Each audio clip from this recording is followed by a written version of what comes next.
स्वागत है आपका लोतिका ब्लॉग्स फिक्स इजी की बोलती कहानियों में।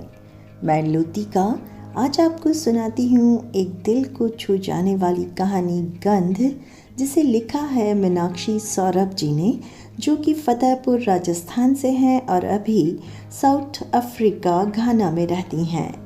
तो आइए देखते हैं उनकी कहानी कौन सी गंध बिखेर कर जाने वाली है। माँ के प्रेम पर कभी मेरा अधिकार नहीं रहा। उनकी देह की गंध के लिए हमेशा अपरिचित ही रही। बचपन की कोई ऐसी याद नहीं जिसमें माँ की देह की गंध बसी हो। बहुत छोटी थी तभी मेरी माँ चल बसी थी और जिसे मेरी माँ की जगह लाया गया उसने कभी मुझे अपनी देह के आसपास फटकने भी नहीं दिया। उनके आने के कुछ समय बाद एक भाई भी दुनिया में आ गया जिसने मुझसे मेरे पापा की गंध भी छीन ली।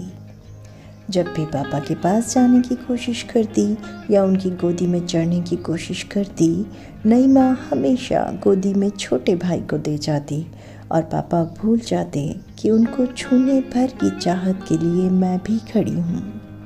कभी कभी रोते हुए छोटे भाई को गोदी में लेकर प्यार करने की कोशिश करती तो नई मम्मी उसका दम घुटने की शिकायत करके उसे झट से मेरे हाथों से ले लेती और मुझे उस मासूम खुशबू की जगह कभी धूप में सुखाए हुए कपड़ों की तेज़ खुशबू से या फिर बर्तनों की बासी खुशबू से दो चार होना पड़ता। जब कभी बुआ घर आती तो भींच कर गले लगाती, तब लगता कि मेरा कोई तो अपना है। उनके गले लगकर उनकी खुशबू को महसूस करती तो अपनी भूख का एहसास और भी ज़्यादा होता मुझे। मैं भाग भाग कर उनकी सेवा करती, सिर्फ इस आस में कि वो खुश रहेंगी तो एक आध दिन रह लेंगी। लेकिन नई मम्मी को मेरे लिए किसी का प्यार शायद बर्दाश्त नहीं होता था। नतीजतन बुआ को भी कुछ घंटों का प्यार देकर जाना ही पड़ता। जिस तरह प्यास से तड़पती धरती पर बारिश की चंद बूंदें उसकी तपन और बढ़ा देती है, ठीक वैसा ही हाल बुआ के जाने के बाद मेरा होता। सानू आ जाओ बेटा, चाय ठंडी हो जाएगी। अतीत के गलियारों का भ्रमण चलता ही रहता कि मम्मी जी ने आवाज़ दे दी। मम्मी जी हमेशा चाय बनाकर ऐसे ही प्यार से बुलाती हैं। पति आयुष को भी कभी मम्मी जी की गोदी में लेटे हुए, कभी प्यार से गले लगाते हुए देखकर मुझे खुद की कमी का एहसास और भी सालता। उन्हें साथ में देखकर जाने क्यों मन करता है कि मैं भी मम्मी जी की गोद में लेट जाऊं। कभी उन्हें कसकर गले लगा लूं, पर डर लगता है कि नई माँ की तरह ये भी नाराज़ होकर अपने आसपास नहीं फटकने देंगी तो क्या होगा। मैं इन्हीं ख्यालों में खोई लिविंग रूम में आ ही रही थी कि पता नहीं कैसे सोफे से भिड़ गई, जान से निकल गई। पाँव की सबसे छोटी उंगली सुन्न पड़ गई। अरे अरे क्या करती हो बेटा, मम्मी जी की आवाज़ एकदम घबराई हुई थी। उन्होंने मुझे सहारा देकर सोफे पर बैठाया, भागकर फ्रिज से आइस पैक लेकर आई और मेरा पाँव अपनी गोदी में रख लिया। मैं हड़बड़ाकर खड़ी हो गई। ये क्या कर रही है मम्मी जी, मुझे पाप लगेगा। अगर आइस नहीं लगाई तो ये सूज जाएगी बेटा। उनके चेहरे पर मुझे बुआ जैसी ही चिंता दिखाई दी।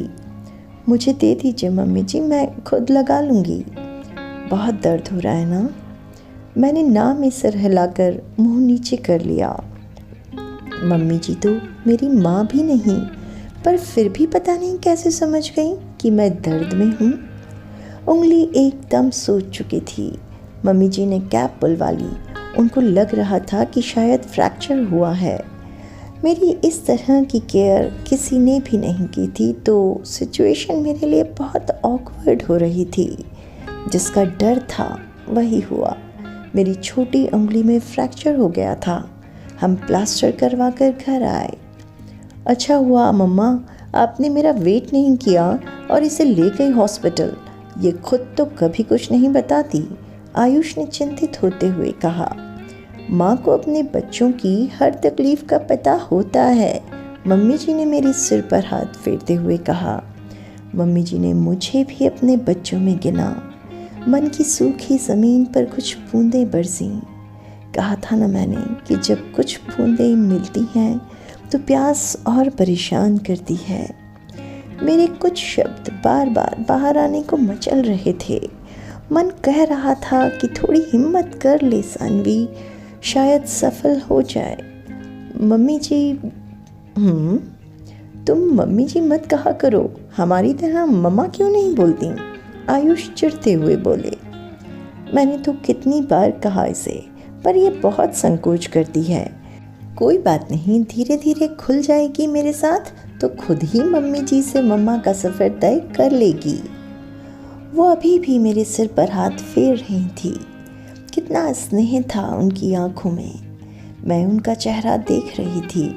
क्या दुनिया की हर माँ मुस्कुराते हुए इतना ही सुकून देती है? तुम्हें कुछ चाहिए क्या बेटा? मम्मी जी न जाने कितने सालों के बाद ये बात किसी से कह रही हूँ। आप बुरा न माने तो क्या मैं आपको गले लगा सकती हूँ प्लीज़? आयुष एकदम हतप्रभ।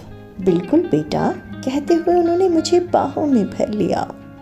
उनकी पसीने की गंध बहुत सुकूनदायक और ममतामयी लग रही थी। लगा कि अगर मेरी अपनी माँ होती तो वो भी ऐसे ही गले लगाती। आप तो मुझे कभी नहीं छोड़ेंगी ना माँ, कसकर खींच लिया मैंने उन्हें। कभी नहीं मेरी बच्ची, कहकर वो भी रो पड़ी। सालों से ममता को तरस रही मेरी सूखी ज़मीन पर अब स्नेह की मूसलाधार बारिश हो रही थी। माँ के देह की गंध अब मेरे लिए अपरिचित नहीं रही। तो दोस्तों, ऐसी ही और कहानियों के लिए जुड़े रहें मेरे साथ, चैनल को सब्सक्राइब करते हुए। और इस गंध की गंध आपको कैसी लगी, एक कमेंट छोड़कर ज़रूर बताएं। Thanks for watching.